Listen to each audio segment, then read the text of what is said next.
Hello বন্ধুরা, আমার নাম তানহা ইসলাম তিথি। আমি বাংলাদেশের একজন মেয়ে। আজকে আমি তোমাদেরকে এমন একটি গল্প বলবো যেখানে একটা সুন্দরী মেয়েকে পুলিশ এক মিথ্যা মামলায় ফাঁসিয়ে দেয় এবং মেয়েটিকে পুলিশ ধরে নিয়ে যায়। থানায় নিয়ে মেয়েটিকে অনেক জিজ্ঞাসাবাদ করে। মেয়েটি খুব সুন্দরী এবং সুদর্শনা ছিল। মেয়েটি বারবার বলল, স্যার, আমি কোনো অপরাধ করিনি, প্লিজ স্যার, আমাকে ছেড়ে দিন, আমি নির্দোষ। তারপরেও পুলিশ মেয়েটির কথা বিশ্বাস করে নাই। এক পর্যায়ে পুলিশ মেয়েটিকে বলল, এই মেয়ে, তোমাকে ছেড়ে দিতে পারি, তবে একটি শর্ত আছে। তখন মেয়েটি বলল, কি শর্ত স্যার? তখন পুলিশ বলল, তুমি যদি একটি কাজ করতে পারো তাহলে তোমাকে ছেড়ে দেব। তারপর পুলিশ মেয়েটিকে এমন এক কাজের কথা বলল যা শুনে মেয়েটির চোখ কপালে উঠে গেল, কারণ পুলিশ মেয়েটিকে... বন্ধুরা, বাকিটা গল্পেই বলছি। আশা করি বন্ধুরা তোমরা আমার পুরো গল্পটি খুব মনোযোগ সহকারে শুনবে, নিশ্চয়ই অনেক মজা পাবে। তাহলে চলো বন্ধুরা, আর কথা না বাড়িয়ে মূল গল্পে যাওয়া যাক। বন্ধুরা, তানিফা ইসলাম জুই সে বাংলাদেশের একটি মধ্যবিত্ত পরিবারের একমাত্র মেয়ে, যার কাঁধে পুরো পরিবারের দায়িত্ব। তার বাবা মা বৃদ্ধ, অসুস্থ, আর তানিফাই তাদের একমাত্র আয়ের উৎস। ঢাকার একটি গার্মেন্টস ফ্যাক্টরিতে কাজ করে সে সংসার চালায়। প্রতিদিন সকালে সে বাসা থেকে বের হয়, ভিড়ের মধ্য দিয়ে কারখানায় যায়, আর রাতে ক্লান্ত শরীরে বাড়ি ফেরে। তার জীবন সাধারণ কিন্তু সংগ্রামে ভরা, তবুও তার মুখে সবসময় হালকা হাসি থাকে, যেন জীবনের কঠিন পথেও সে হাসা হারায়নি। তানিফার বাড়ি ঢাকার একটি সাধারণ পাড়ায়, যেখানে সকাল হলেই রিকশার টুংটাং শব্দ আর পথচারীদের কোলাহলে মুখরিত হয়ে ওঠে। তার ছোট্ট ঘরে একটি পুরনো খাট, একটি টেবিল আর কিছু পুরনো আসবাব ছাড়া আর কিছু নেই, তবু সে সব কিছু গুছিয়ে রাখে।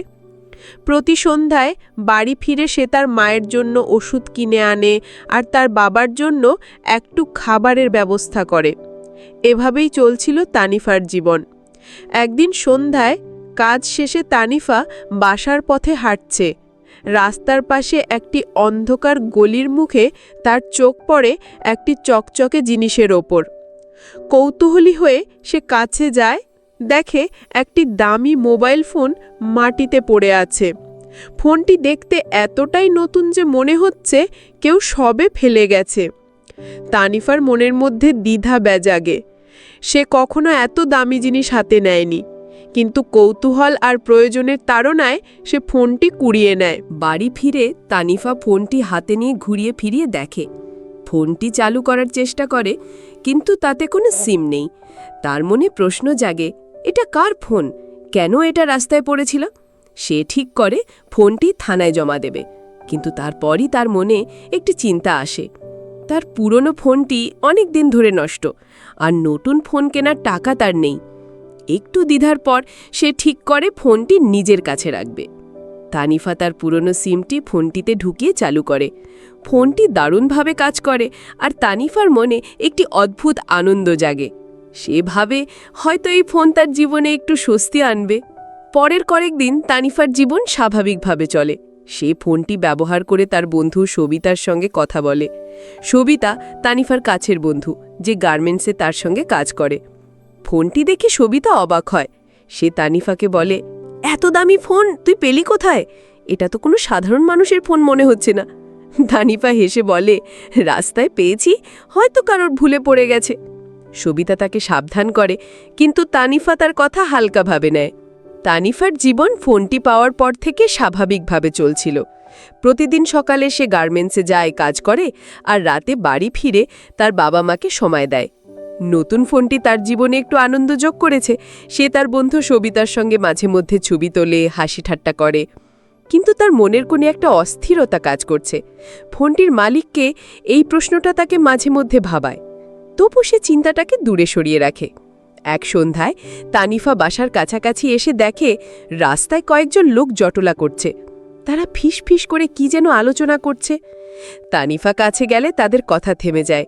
একজন প্রতিবেশী রহিম চাচা তাকে ডেকে বলেন, তানিফা, তুই সাবধানে থাকিস, আজকাল পাড়ায় অদ্ভুত কিছু ঘটনা ঘটছে। কয়েকদিন আগে একটা রহস্যময় দুর্ঘটনা নাকি এই এলাকায় হয়েছে। তানিফার বুকটা কেঁপে ওঠে, কিন্তু সে হাসার চেষ্টা করে বলে, চাচা, আমি তো কারোর সঙ্গে ঝামেলা করি না, আমার কি হবে। রাতে বাড়ি ফিরে তানিফা ফোনটি হাতে নিয়ে বসে। হঠাৎ ফোনটিতে একটি মেসেজ আসে। কোনো নাম্বার নেই, শুধু একটি বাক্য, ফোনটা ফেরত দাও। তানিফার হাত কেঁপে ওঠে। সে ভয়ে ভয়ে মেসেজটি আবার পড়ে। কে পাঠিয়েছে এটা? তার মনে হাজারো প্রশ্ন জাগে। সে তাড়াতাড়ি সবিতাকে ফোন করে। সবিতা শুনে বলে, তানিফার, আমি তো বলেছিলাম ফোনটা রাখিস না, এখনই থানায় জমা দে। কিন্তু তানিফার দ্বিধায় পড়ে। সে ভাবে এটা হয়তো কেবল একটা ভুল। পরের দিন সকালে তানিফা কাজে যাওয়ার পথে লক্ষ্য করে একজন লোক তাকে দূর থেকে দেখছে। লোকটির মুখে মাস্ক আর চোখে একটা অদ্ভুত দৃষ্টি। তানিফা দ্রুত পা চালায়, কিন্তু তার বুকের ধুকপুকানি থামে না। সে কারখানায় পৌঁছে সবিতাকে ঘটনাটি বলে। সবিতা তাকে আবার সতর্ক করে, তানিফা, এটা সাধারণ কিছু মনে হচ্ছে না, তুই ফোনটা থানায় দিয়ে দে। তানিফা এবার মনে মনে ঠিক করে সন্ধ্যায় থানায় যাবে। কিন্তু সন্ধ্যা হওয়ার আগেই তানিফার ফোনে একটি কল আসে। ফোনের ওপাশ থেকে একটি কঠোর কণ্ঠ বলে, ফোনের ওপাশ থেকে একটি ভারী কণ্ঠ বলে, তানিভা, আমি এসআই শাহিন বলছি, আপনার সাথে আমাদের কিছু কথা ছিল, যত দ্রুত সম্ভব থানায় চলে আসুন, বিষয়টা জরুরি। ফোন কেটে যায়। তানিফার হাত পা ঠান্ডা হয়ে যায়। সে বুঝতে পারে না তার মতো একজন সাধারণ মেয়েকে পুলিশ কেন ডাকছে। তানিফা থানায় পৌঁছে দেখে এসআই শাহিন তার দিকে তীক্ষ্ণ দৃষ্টিতে তাকিয়ে আছেন। শাহিনের চেহারায় একটা অহংকারী ভাব, যেন তিনি সব কিছুর নিয়ন্ত্রণে আছেন। তিনি তানিফাকে একটি ছোট ঘরে নিয়ে যান। ঘরটির আলো ম্লান আর দেওয়ালে আর্দ্রতার দাগ। শাহিন বলেন, তোমার কাছে একটা ফোন আছে, তাই না? সেটা কোথায় পেয়েছ? তানিফা সত্যি কথা বলে, স্যার, আমি রাস্তায় পেয়েছি, আমি কিচ্ছু করিনি। শাহিন হাসেন, কিন্তু তার হাসিতে কোনো উষ্ণতা নেই। শাহিন তানিফাকে বলেন, তুমি যে ফোনটা পেয়েছ সেটা একজন গুরুত্বপূর্ণ ব্যক্তির। তিনি এখন আর বেঁচে নেই, আর তুমি এখন এই ঘটনার সঙ্গে জড়িয়ে পড়েছ। তানিফার মাথা ঘুরে ওঠে। সে বলে, স্যার, আমি নির্দোষ, আমি শুধু ফোনটা পেয়েছি। কিন্তু শাহিন তার কথায় কান দেন না। তিনি তানিফাকে বলেন, তুমি এখন থেকে আমাদের তদন্তের অংশ, আর কোনো ভুল করলে তোমার জন্য ভালো হবে না। তানিফার চোখে ভয়ে জমে যায়, কিন্তু তার কিছু বলার সাহস হয় না। থানা থেকে বেরিয়ে তানিফা সবিতাকে ফোন করে। সে কাঁদতে কাঁদতে বলে, সবিতা, আমি কি করব? আমি তো কিচ্ছু করিনি, তবু পুলিশ আমাকে সন্দেহ করছে। সবিতা তাকে সান্ত্বনা করার চেষ্টা করে, কিন্তু তারও নিজেরও ভয় হচ্ছে। সে বলে, তানিফা, তুই একজন ভালো উকিলের সঙ্গে কথা বল, এটা আর সাধারণ ব্যাপার মনে হচ্ছে না। থানা থেকে ফিরে তানিফার মনের মধ্যে একটা অজানা ভয় গেঁথে যায়। রাতে বিছানায় শুয়ে সে বারবার শাহিনের কঠোর কণ্ঠ আর তার তীক্ষ্ণ দৃষ্টির কথা ভাবে। ফোনটা এখন তার কাছে যেন একটা অভিশাপ। সে ঠিক করে পরের দিন সকালেই ফোনটা থানায় জমা দিয়ে আসবে। কিন্তু তার মনে একটা প্রশ্ন বারবার ঘুরপাক খায়, এই ফোনের সঙ্গে কি এমন রহস্য জড়িত যে পুলিশ তাকে এভাবে ডেকে নিয়েছে? সকালে তানিফা কারখানায় যাওয়ার আগে তার বন্ধু সবিতার সঙ্গে দেখা করে। সবিতা তাকে একজন স্থানীয় উকিলের কথা বলে, যিনি নাকি নির্দোষ মানুষদের সাহায্য করেন। তানিফা উকিলের কাছে যাওয়ার সিদ্ধান্ত নেয়, কিন্তু তার আগে সে ফোনটা থানায় জমা দেওয়ার জন্য ব্যাগে নিয়ে নেয়। সবিতা তাকে সঙ্গে যেতে চায়, কিন্তু তানিফা বলে, তুই বরং কারখানায় যা, আমি একাই পারব। সবিতার চোখে উদ্বেগ, কিন্তু সে আর কিছু বলে না। তানিফা থানার দিকে হাঁটতে থাকে। রাস্তায় তার মনে হতে থাকে কেউ যেন তাকে অনুসরণ করছে। সে পিছন ফিরে তাকায়, কিন্তু কাউকে দেখতে পায় না। তার হৃৎপিণ্ডের ধুকপোকানি বাড়তে থাকে। থানায় পৌঁছে সে দেখে শাহিন সেখানে নেই। তার বদলে একজন নতুন অফিসার, ওসি জুলফিকার, তার সঙ্গে দেখা করেন। জুলফিকারের চেহারায় একটা শান্ত ভাব, কিন্তু তার চোখে এমন কিছু আছে যা তানিফাকে অস্বস্তিতে ফেলে। জুলফিকার তানিফাকে বসতে বলেন এবং জিজ্ঞাসা করেন, তুমি কেন এসেছো? তানিফা ফোনটা বের করে বলে, স্যার, আমি এটা রাস্তায় পেয়েছিলাম, আমি জানি না এটা কার, তাই জমা দিতে এসেছি। জুলফিকার ফোনটা হাতে নিয়ে ঘুরিয়ে ফিরিয়ে দেখেন, তারপর ধীর কণ্ঠে বলেন, এই ফোনের সঙ্গে একটা বড় ঘটনা জড়িত, তুমি এটা ব্যবহার করেছো তাই না? তানিফা মাথা নেড়ে বলে, হ্যাঁ স্যার, কিন্তু আমি কিছু করিনি। জুলফিকার একটা দীর্ঘশ্বাস ফেলে বলেন, তানিফা, তুমি এখন একটা জটিল পরিস্থিতির মধ্যে আছো। এই ফোনটা একজন বিশিষ্ট ব্যবসায়ীর ছিল, যিনি গত মাসে রহস্যজনকভাবে মৃত্যু হয়েছেন। এই ফোনটি তার মৃত্যুর তদন্তের একটা গুরুত্বপূর্ণ প্রমাণ। তানিফার মুখ ফ্যাকাশে হয়ে যায়। সে বলে, স্যার, আমি শুধু ফোনটা পেয়েছি, আমি কিছু জানি না। জুলফিকার কেফে শান্ত করার চেষ্টা করেন, কিন্তু তার কথায় একটা রহস্যময় ভাব থেকে যায়। এই সময় শাহিন ঘরে ঢুকেন। তার মুখে একটা ক্রূর হাসি। তিনি বলেন, ওসি সাহেব, এই মেয়েটিকে আমি আগেই বলেছিলাম, এটা এত সহজে ছাড়া যাবে না। তানিফার দিকে তাকিয়ে তিনি বলেন, তোমাকে এখন আমাদের সঙ্গে থাকতে হবে, তুমি এই তদন্তের একটা অংশ। তানিফা কাঁপতে কাঁপতে বলে, আমি নির্দোষ স্যার, আমাকে ছেড়ে দিন। কিন্তু শাহিন তার কথা উপেক্ষা করে তাকে হাজতে নিয়ে যাওয়ার নির্দেশ দেন। হাজতের অন্ধকার ঘরে তানিফা একা বসে থাকে। ঘরের দেওয়ালে ঠান্ডা আর্দ্রতা আর ম্লান আলো তার ভয়কে আরও বাড়িয়ে দেয়। সে তার বাবা মাকে ভাবে, যারা তার উপর নির্ভরশীল। তার চোখে পানি চলে আসে। সে বুঝতে পারে না একটি নিরীহ সিদ্ধান্ত কিভাবে তার জীবনকে এভাবে উল্টে দিল। হাজতে বসে তানিফা সবিতাকে ফোন করার চেষ্টা করে, কিন্তু তার ফোন পুলিশ নিয়ে নিয়েছে। সে নিজেকে অসহায় মনে করে। এই সময় একজন কনস্টেবল তাকে পানি দিতে আসে। কনস্টেবলের নাম রমিজ, একজন সহৃদয় মানুষ। সে তানিফাকে বলে, ভয় পেও না মা, সত্যি যদি তোমার পক্ষে থাকে তাহলে তুমি বের হবেই। তার কথায় তানিফার মনে একটু আশা জাগে, কিন্তু সেই আশা দীর্ঘস্থায়ী হয় না। হাজতের ঠান্ডা মেঝেতে বসে তানিফার চোখে ঘুম আসে না। তার মনের মধ্যে শুধু একটাই চিন্তা, সে কিভাবে এই পরিস্থিতি থেকে বের হবে। তার বাবা মার কথা ভেবে তার বুকটা মুচড়ে ওঠে। তারা কি জানে তাদের একমাত্র মেয়ে এখন থানার হাজতে? তানিফা দেওয়ালে মাথা ঠেকিয়ে চোখ বন্ধ করে, কিন্তু অন্ধকারে তার মনের ভয় আরও বেড়ে যায়। দূর থেকে হাজতের বাইরে পায়ের শব্দ শুনে তার শরীর কেঁপে ওঠে। কিছুক্ষণ পর দরজা খোলার শব্দ হয়। এসআই শাহিন ঘরে ঢোকেন। তার মুখে এক ধরনের হাসি, যা তানিফার ভয়কে আরও বাড়িয়ে দেয়। সে তানিফার দিকে তাকিয়ে বলে, তানিফা, তুমি এখন আমাদের হাতে, তবে তুমি চাইলে এই পরিস্থিতি সহজ করতে পারো। তানিফা ভয়ে কুঁকড়ে যায়। সে বুঝতে পারে শাহিনের কথার পেছনে একটা অসৎ উদ্দেশ্য আছে। সে কাঁপা গলায় বলে, স্যার, আমি কিছু করিনি, আমাকে ছেড়ে দিন। শাহিন হেসে বলে, এত তাড়াতাড়ি ছাড়া যাবে না, তবে আমি তোমার বিষয়টা নিয়ে ভাবছি। শাহিনের সুর তানিফাকে আরও অস্বস্তিতে ফেলে। সে তার দিকে এগিয়ে আসে, কিন্তু তখনই বাইরে থেকে আরেকজনের পায়ের শব্দ শোনা যায়। শাহিন থমকে যায়। ওসি জুলফিকার ঘরে ঢোকেন। তার চোখে একটা কঠোর দৃষ্টি। তিনি শাহিনকে বলেন, শাহিন, তুমি এখানে কি করছো? তানিফার সঙ্গে তদন্তের ব্যাপারে কথা বলতে আমি এসেছি, তুমি বাইরে যাও। শাহিন মুখ বাঁকিয়ে চলে যায়, কিন্তু তার চোখে একটা ক্ষোভের ছায়া থেকে যায়। জুলফিকার তানিফার দিকে তাকিয়ে বলেন, তানিফা, আমি জানি তুমি নির্দোষ হতে পারো, কিন্তু এই ফোনের সঙ্গে যে মৃত্যুর ঘটনা জড়িত সেটা খুবই জটিল। আমরা তদন্ত করছি। তুমি আমাদের সঙ্গে সহযোগিতা করলে হয়তো তুমি তাড়াতাড়ি মুক্তি পেতে পারো। তানিফার মনে একটু আশা জাগে, কিন্তু জুলফিকারের শান্ত কণ্ঠের পেছনে একটা রহস্যময় ভাব তাকে সন্দেহর মধ্যে ফেলে। সে বলে, স্যার, আমি সব সত্যি বলেছি, আমি শুধু ফোনটা পেয়েছি। জুলফিকার মাথা নেড়ে বলেন, আমি তোমার কথা বিশ্বাস করতে চাই, কিন্তু তুমি যে ফোনটা ব্যবহার করেছ তাতে কিছু তথ্য পাওয়া গেছে যা তোমাকে এই মামলার সঙ্গে জড়িয়ে ফেলছে। তানিফা অবাক হয়ে বলে, কি তথ্য স্যার? জুলফিকার উত্তর না দিয়ে বলেন, এখন তুমি এখানে থাকবে, আমরা তদন্ত চালিয়ে যাব। তানিফার মনে হাজারো প্রশ্ন জাগে, কিন্তু তার কোনো উত্তর মেলে না। জুলফিকার চলে যান, আর তানিফা আবার অন্ধকার হাজতে একা থেকে যায়। ইতিমধ্যে তানিফার বন্ধু সবিতা তার খোঁজে উদ্বিগ্ন হয়ে পড়ে। সে তানিফার বাড়িতে যায় এবং তার বাবা মাকে সব বলে। তানিফার মা কাঁদতে শুরু করেন, আর তার বাবা বলেন, আমার মেয়ে কখনো অন্যায় করতে পারে না, আমরা থানায় যাব। সবিতা তাদের শান্ত করার চেষ্টা করে, কিন্তু তার নিজেরও ভয় হচ্ছে।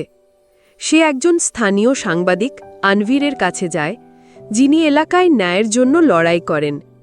আনভীর তানিফার গল্প শুনে বলেন, এটা সাধারণ মামলা মনে হচ্ছে না, আমি খোঁজ নেব। আনভীর থানায় গিয়ে জুলফিকারের সঙ্গে দেখা করেন। তিনি তানিফার মুক্তির জন্য অনুরোধ করেন, কিন্তু জুলফিকার বলেন, এটা একটা গুরুতর মামলা। আমরা তদন্ত শেষ না হওয়া পর্যন্ত তাকে ছেড়ে দিতে পারি না। আনভীরের মনে সন্দেহ জাগে। তিনি বুঝতে পারেন এই মামলার পেছনে আরও কিছু লুকিয়ে আছে। তিনি সবিতাকে বলেন, আমি এই ফোনের মালিক সম্পর্কে খোঁজ নেব। তুমি তানিফার বাবা মাকে সান্ত্বনা দাও। হাজতে ফিরে তানিফা একটা বসে ভাবে তার জীবন কিভাবে এত দ্রুত বদলে গেল। তার নির্দোষিতা প্রমাণের কোনো উপায় তার কাছে নেই। সে তার বাবা মার কথা ভেবে কাঁদে। হাজতের ঠান্ডা অন্ধকারে তানিফার দিনগুলো যেন একটা দুঃস্বপ্নের মতো কাটছে। প্রতি মুহূর্তে তার মনে ভয় আর অনিশ্চয়তা জমা হচ্ছে। তার বাবা মার কথা ভেবে তার বুকটা হু হু করে ওঠে। সে জানে না তারা কিভাবে এই সময় পার করছে। হাজতের দেওয়ালে মাথা ঠেকিয়ে সে নিজেকে প্রশ্ন করে, আমার কি ভুল ছিল? শুধু একটা ফোন কুড়িয়ে পাওয়ার জন্য এত বড় শাস্তি? তার চোখ দিয়ে নীরব অশ্রু গড়িয়ে পড়ে। এক রাতে হাজতের দরজা খোলার শব্দে তানিফা চমকে ওঠে। এসআই শাহিন আবার তার সামনে দাঁড়িয়ে। তার চোখে একটা অস্বাভাবিক উত্তেজনা। সে ধীর কণ্ঠে বলে, তানিফা, তুমি এখনো বুঝতে পারছো না, তাই না? তুমি যদি আমার কথা মানো তাহলে এই হাজত থেকে বের হতে পারো। তানিফা ভয়ে কুঁকড়ে যায়। তার মনে শাহিনের উদ্দেশ্য স্পষ্ট হয়, কিন্তু সে কিছু বলার সাহস পায় না। সে শুধু বলে, স্যার, আমি নির্দোষ, আমাকে ছেড়ে দিন। শাহিন কাছে এগিয়ে আসতে যায়, কিন্তু তখনই বাইরে থেকে একটা শব্দ হয়। কনস্টেবল রমিজ দ্রুত ঘরে ঢুকে বলেন, স্যার, ওসি সাহেব আপনাকে ডাকছেন। শাহিন বিরক্ত মুখে চলে যান, কিন্তু তানিফার দিকে তাকিয়ে বলে যান, এটা শেষ হলো না। তানিফার শরীর কাঁপতে থাকে। রমিজ তাকে বলেন, মা, তুমি শক্ত থাকো, আমি ওসি সাহেবের সঙ্গে কথা বলে দেখব। তানিফা মাথা নেড়ে কৃতজ্ঞতা প্রকাশ করে, কিন্তু তার ভয় কমে না। ইতিমধ্যে সবিতা আর আনভীর তানিফার নির্দোষতা প্রমাণের জন্য কাজ শুরু করে। আনভিল তার সাংবাদিক পরিচিতিদের মাধ্যমে ফোনের মালিক সম্পর্কে খোঁজ নিতে থাকে। সে জানতে পারে ফোনটি ছিল একজন ধনী ব্যবসায়ী ফরিদ সাহেবের, যিনি গত মাসে রহস্যজনকভাবে মৃত্যু হয়েছেন। আনভিলের মনে সন্দেহ জাগে যে এই মৃত্যুর পেছনে বড় কোনো ষড়যন্ত্র আছে। সে সবিতাকে বলে, এই মামলায় পুলিশের ভূমিকা পরিষ্কার নয়, আমাদের আরও গভীরে যেতে হবে। সবিতা তানিফার বাবা মাকে নিয়ে থানায় যায়। তারা জুলফিকারের সঙ্গে দেখা করতে চায়, কিন্তু শাহিন তাদের বাধা দেয়। সে বলে, তানিফা এখন তদন্তের অংশ, তোমরা এখানে এসে ঝামেলা করো না। তানিফার মা কাঁদতে কাঁদতে বলেন, আমার মেয়ে কিছু করেনি, তাকে ছেড়ে দিন। শাহিন কঠোর কণ্ঠে বলে, এখান থেকে চলে যাও, নইলে তোমাদেরও ঝামেলায় পড়তে হবে। সবিতা তানিফার মাকে শান্ত করার চেষ্টা করে, কিন্তু তার মনেও ভেঙে পড়ে। থানার বাইরে সবিতা আনভীরের সঙ্গে দেখা করে। আনভীর বলেন, আমি একটা সূত্র পেয়েছি। ফরিদ সাহেবের মৃত্যুর পেছনে কিছু প্রভাবশালী মানুষ জড়িত থাকতে পারে।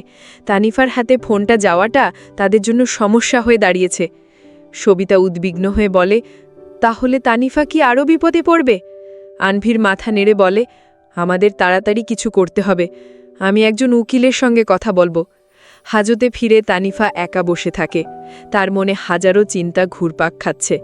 সে বুঝতে পারে শাহিনের উদ্দেশ্য শুধু তদন্ত নয়, তার মনে ভয় আর অসহায়তা জমা হচ্ছে।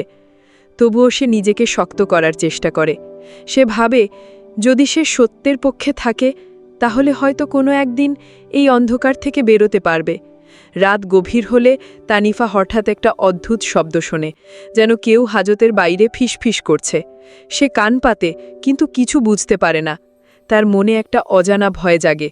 হাজতের অন্ধকারে তানিফার মন যেন একটা কালো পর্দায় ঢাকা পড়ে গেছে। রাতের নিস্তব্ধতায় সে শুনতে পায় কেবল তার নিজের হৃদপিণ্ডের শব্দ।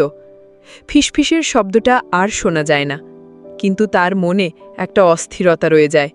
সে দেয়ালে হেলান দিয়ে বসে থাকে, তার চোখে ঘুম নেই। তার মনে শুধু একটাই প্রশ্ন, এই অন্ধকার থেকে কি সে কখনো বেরোতে পারবে? তার বাবা মায়ের কথা ভেবে তার বুকটা ভারী হয়ে ওঠে। সকাল হলে কনস্টেবল রমিজ তানিফার জন্য একটু খাবার নিয়ে আসে। সে তানিফার দিকে তাকিয়ে বলে, মা, তুমি খেয়ে নাও, শক্ত থাকতে হবে। আমি ওসি সাহেবের সঙ্গে কথা বলেছি, তিনি বলেছেন তদন্ত চলছে। তানিফা খাবারের দিকে তাকায়, কিন্তু তার ক্ষুধা নেই। সে রমেজকে বলে, আমার বাবা মা কেমন আছে আপনি কিছু জানেন? রমেশ মাথা নিচু করে বলে, তোমার বন্ধু সবিতা তাদের দেখাশোনা করছে, তুমি চিন্তা করো না। তানিফার মনে একটু সান্ত্বনা আসে, কিন্তু তার ভয় কমে না। ইতিমধ্যে আনভির তার তদন্তে আরও গভীরে যায়। সে জানতে পারে যে ফরিদ সাহেবের মৃত্যুর সঙ্গে কিছু প্রভাবশালী ব্যক্তি জড়িত থাকতে পারে। ফোনটিতে এমন কিছু তথ্য ছিল যা তাদের অপরাধ গোপন রাখার জন্য গুরুত্বপূর্ণ। আনভির একজন পুরনো পুলিশ অফিসারের সঙ্গে যোগাযোগ করে, যিনি এখন অবসরে আছেন। সেই অফিসার, নাম আজিজ সাহেব, তাকে বলেন, এই মামলায় শাহিনের ভূমিকা সন্দেহজনক, ওর পেছনে আরও কেউ আছে, তুমি সাবধানে কাজ করো। সবিতা তানিফার বাবা মাকে নিয়ে তাদের ছোট্ট বাসায় থাকে। তানিফার মা প্রতি মুহূর্তে কাঁদেন আর তার বাবা নিঃশব্দে বসে থাকেন। সবিতা তাদের সান্ত্বনা দেওয়ার চেষ্টা করে, কিন্তু তার নিজেরও মন ভেঙে পড়ছে। সে আনভিরের কাছে ফোন করে বলে, আমাদের তাড়াতাড়ি কিছু করতে হবে, তানিফা হাজতে কতদিন থাকবে? আনভির বলে, আমি একজন উকিলের সঙ্গে কথা বলেছি, তিনি তানিফার জন্য জামিনের আবেদন করবেন, কিন্তু এই মামলা সহজ নয়। থানায় ফিরে তানিফাকে আবার জিজ্ঞাসাবাদের জন্য ডাকা হয়। এবার শাহিন এবং জুলফিকার দুজনেই উপস্থিত। শাহিন তানিফার দিকে তাকিয়ে বলে, তুমি এখনো সত্যি বলছো না, ফোনটা তুমি কোথায় পেয়েছো আর কি জানো সব বলো। তানিফা কাঁপতে কাঁপতে বলে, স্যার আমি সত্যি বলছি, আমি ফোনটা রাস্তায় পেয়েছি, আমি কিছু জানি না। জুলফিকার শান্ত কণ্ঠে বলেন, তানিফা, তুমি যদি সহযোগিতা না করো তাহলে আমাদের বাধ্য হয়ে কঠোর পদক্ষেপ নিতে হবে। তানিফার চোখে পানি চলে আসে। সে বলে, আমার বাবা মা আমার উপর নির্ভরশীল, আমি তাদের ফেলে যেতে পারি না, দয়া করে আমাকে ছেড়ে দিন। শাহিন হেসে বলে, তোমার পরিবারের কথা ভেবেই বলছি, অযথা ঝামেলা না বাড়িয়ে যা সত্যি তা বলে দাও। তার কথার সুরে একটা অশুভ ইঙ্গিত। তানিফা ভয়ে কুঁকড়ে যায়। জুলফিকার তাকে হাজতে ফিরিয়ে নিয়ে যাওয়ার নির্দেশ দেন, কিন্তু তার চোখে একটা রহস্যময় ভাব থেকে যায়। রাতে হাজতে তানিফা একা বসে থাকে। হঠাৎ সে আবার সেই ফিসফিসের শব্দ শোনে। এবার শব্দটা যেন আরও কাছে। তার মনে হচ্ছে কেউ যেন তার নাম ধরে ডাকছে। সে ভয়ে চারপাশে তাকায়, কিন্তু কাউকে দেখতে পায় না। তার হৃৎপিণ্ড দ্রুত লাফায়। হাজতের অন্ধকারে তানিফার মন যেন একটা ভাঙা আয়নার মতো ছিন্ন ভিন্ন। ফিসফিসের শব্দটা তার কানে বারবার বাজছে, কিন্তু সে বুঝতে পারছে না এটা তার মনের ভুল নাকি সত্যি। রাতের নিস্তব্ধতায় তার ভয় আরও গাঢ় হয়। সে দেওয়ালে হেলান দিয়ে বসে থাকে, তার চোখে অশ্রু জমা। তার মনে হচ্ছে এই অন্ধকার ঘরই এখন তার জীবনের একমাত্র বাস্তবতা। সে তার বাবা মার কথা ভাবে আর নিজেকে অসহায় মনে করে। সকালে কনস্টেবল রমিজ তানিফার জন্য পানি নিয়ে আসে। তার মুখে একটা উদ্বিগ্ন ভাব। সে ধীরে ধীরে বলে, তানিফা, আমি শুনেছি তোমার বন্ধু সবিতা আর একজন সাংবাদিক তোমার জন্য চেষ্টা করছে, তুমি আরেকটু ধৈর্য ধরো। তানিফা মাথা নেড়ে বলে, আমি কতদিন এভাবে থাকতে পারবো ভাইয়া? আমার বাবা মা কিভাবে আছে? রমিজ কিছু বলতে গিয়েও থেমে যায়। তার চোখে একটা অসহায়তা ঝরে পড়ে। ইতিমধ্যে আনভির তার তদন্তে আরও গভীরে যায়। সে জানতে পারে যে ফরিদ সাহেবের মৃত্যুর পেছনে একটি বড় অপরাধী চক্র জড়িত। ফোনটিতে এমন কিছু তথ্য ছিল যা তাদের অপরাধের প্রমাণ লুকানোর জন্য গুরুত্বপূর্ণ। আনভির একটি পুরনো পুলিশ ফাইল থেকে জানতে পারে যে শাহিনের অতীতে এমন কিছু ঘটনায় জড়িত থাকার অভিযোগ ছিল যেখানে সে প্রভাবশালীদের সঙ্গে হাত মিলিয়েছিল। আনভির সবিতাকে বলে, আমাদের শাহিনের ওপর নজর রাখতে হবে, সে এই মামলার মূল চাবিকাঠি। সবিতা তানিফার বাবা মার কাছে ফিরে যায়। তানিফার মা এখন শয্যাশায়ী। তার বাবা নিঃশব্দে বসে থাকেন, তার চোখে একটা শূন্যতা। সবিতা তাদের বলে, আমি আর আনভির ভাই তানিফাকে বাঁচানোর জন্য সব করছি, আপনারা শক্ত থাকুন। তানিফার মা কাঁদতে কাঁদতে বলেন, আমার মেয়ে কেন এই কষ্ট পাচ্ছে? সে তো কারো ক্ষতি করেনি। সবিতার চোখেও পানি চলে আসে, কিন্তু সে নিজেকে শক্ত করে। থানায় ফিরে তানিফাকে আবার জিজ্ঞাসাবাদের জন্য ডাকা হয়। এবার শাহিন একা ঘরে। তার চোখে একটা অশুভ দীপ্তি। সে তানিফার দিকে তাকিয়ে বলে, তানিফা, তুমি এখনো বুঝতে পারছো না। তুমি যদি আমার কথা শোনো তাহলে সব ঠিক হয়ে যাবে। তানিফা ভয়ে কুঁকড়ে যায়। সে বলে, স্যার আমি কিচ্ছু জানি না, আমাকে ছেড়ে দিন। শাহিন হেসে বলে, তুমি যতই নির্দোষ হও, এই ফোন তোমাকে ফেঁসিয়েছে। এখন আমি তোমার একমাত্র উপায়। এই সময় দরজায় একটা শব্দ হয়। জুলফিকার ঘরে ঢোকেন। তার মুখে একটা কঠোর ভাব। তিনি শাহিনকে বলেন, শাহিন, তুমি আবার কি করছো? তানিফার সঙ্গে তদন্তের বাইরে কোনো কথা বলার দরকার নেই। শাহিন রেগে গিয়ে বলে, স্যার, আমি শুধু তাকে বোঝাচ্ছি। জুলফিকার তাকে বেরিয়ে যেতে বলেন। তানিফার দিকে তাকিয়ে তিনি বলেন, তুমি ভয় পেও না, আমি তদন্তটা নিজে দেখছি। কিন্তু তার কথায় তানিফার মনে কোনো সান্ত্বনা আসে না। রাতে হাজতে ফিরে তানিফা একা বসে থাকে। হঠাৎ সে আবার সেই ফিসফিসের শব্দ শোনে। এবার শব্দটা আরও স্পষ্ট, যেন কেউ বলছে, তানিফা, আমি তোমার কাছে আসছি। তার শরীরে কাঁটা দিয়ে ওঠে। সে চারপাশে তাকায়, কিন্তু কাউকে দেখতে পায় না। তার মনে হচ্ছে এই শব্দ যেন তার মাথার ভেতর থেকে আসছে। হাজতের অন্ধকারে তানিফার মন ভেঙে পড়েছে। ফিসফিসের শব্দটা এখন তার কাছে যেন একটা অভিশাপ। প্রতি রাতে সে সেই শব্দ শোনে, যেন কেউ তাকে ডাকছে। তার শরীর ক্লান্ত, মন ভয়ে জড়িয়ে গেছে। সে দেওয়ালে হেলান দিয়ে বসে থাকে, তার চোখে শুধু অশ্রু আর অসহায়তা। সে ভাবে, তার জীবন কি এভাবেই শেষ হয়ে যাবে? তার বাবা মার কথা মনে পড়লে তার বুকটা ফেটে যায়। এক সকালে কনস্টেবল রমিজ তানিফার কাছে আসে। তার মুখে একটা গভীর উদ্বেগ। সে ধীরে বলে, তানিফা, আমি শুনেছি তোমার বন্ধু আর সাংবাদিক আনভির কিছু প্রমাণ জোগাড় করেছে। তারা তোমার জন্য লড়ছে। তুমি আরেকটু ধৈর্য ধরো। তানিফা ম্লান হেসে বলে, ভাইয়া, আমার আর কত ধৈর্য আছে? আমার বাবা মা কি আমাকে ছাড়া বাঁচবে? রমিজ কিছু বলতে গিয়েও চুপ করে যায়। ইতিমধ্যে আনভির তার তদন্তে একটা বড় সূত্র পায়। সে জানতে পারে যে ফরিদ সাহেবের ফোনে এমন কিছু বার্তা ছিল যা একটি অপরাধী চক্রের সঙ্গে শাহিনের যোগাযোগের প্রমাণ দেয়। আনভির সেই বার্তাগুলোর একটি কপি সংগ্রহ করে এবং উকিলের কাছে নিয়ে যায়। উকিল বলেন, এই প্রমাণ দিয়ে আমরা তানিফার জামিনের জন্য আবেদন করতে পারি, কিন্তু শাহিন আর তার পেছনের লোকজন খুব শক্তিশালী। আনভির বলে, আমি এই গল্পটা সংবাদে প্রকাশ করব, তাহলে তাদের ওপর চাপ পড়বে। সবিতা তানিফার বাবা মার কাছে থাকে। তানিফার মা এখন আরও অসুস্থ। তার বাবা নিঃশব্দে বসে থাকেন। তার চোখে একটা গভীর দুঃখ। সবিতা তাদের বলে, আনভির ভাই একটা বড় প্রমাণ পেয়েছে, আমরা তানিফাকে বাঁচাতে পারব। তানিফার মা কাঁদতে কাঁদতে বলেন, আমার মেয়ে কবে ফিরবে? সবিতার মন ভারী হয়ে যায়, কিন্তু সে তাদের আশা দেওয়ার চেষ্টা করে। থানায় ফিরে তানিফাকে আবার জিজ্ঞাসাবাদের জন্য ডাকা হয়। এবার শাহিন আর জুলফিকার দুজনেই উপস্থিত। শাহিন তানিফার দিকে তাকিয়ে বলে, তোমার শেষ সুযোগ তানিফা, আমাদের কথা শুনলে তুমি বের হতে পারো।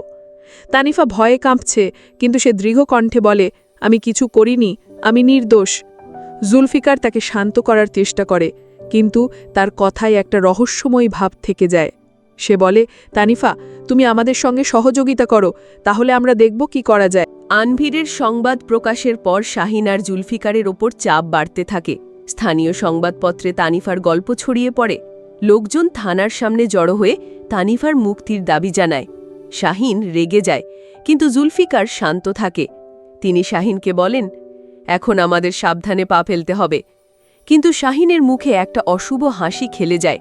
রাতে হাজতে তানিফা আবার সেই ফিসফিসের শব্দ শোনে।